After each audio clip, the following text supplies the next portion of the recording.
Let's go. The Dunbar Bulldogs' losing streak against city teams had only increased over time. How's he looking over?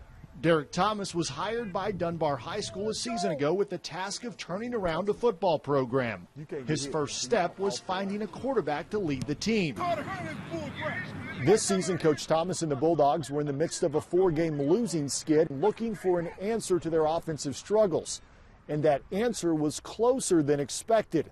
That's when Trent Bauer went from Bulldog to Top Dog. You know, a guy that comes from the sideline, a mascot that never really played any varsity sports. And now he's like the team hero. So you couldn't write a script better than that. The one quarterbacking experience I had when I was 10 went really bad. So I just never even thought about playing again. After beginning the season as the team mascot and watching his school struggle from the sidelines, Bauer thought he'd give football a try. I love football. I've never really played, but I just loved it. Bauer would make his first start against powerhouse Henry Clay, a team Dunbar hadn't beaten in 11 seasons.